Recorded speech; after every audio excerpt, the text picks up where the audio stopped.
A once-in-a-century winter storm is churning its way across the U.S. Gulf Coast, where snow flurries are rare. The National Weather Service said 31 million people were under a snowstorm warning on Tuesday, from southern Texas east through Georgia and north to the Carolinas and into Virginia. The warning is in effect until Wednesday morning. Temperatures dipped well below freezing across the South.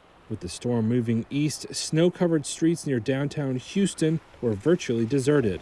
Those willing to brave the freezing temperatures were enjoying the unusual change of scenery for now.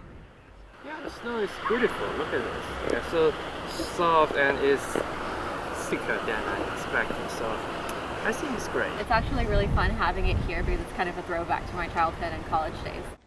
The Weather Service said 9.8 inches of snow had accumulated by late afternoon on Tuesday in New Orleans. The service was trying to confirm whether this broke an 8-inch record set in 1895. The storm snarled air travel, with more than 1,000 flights departing or bound for Houston canceled, according to FlightAware.com. The storm was crawling its way through Mississippi, Georgia, and Florida late Monday. Much of the United States remains in a dangerous deep freeze.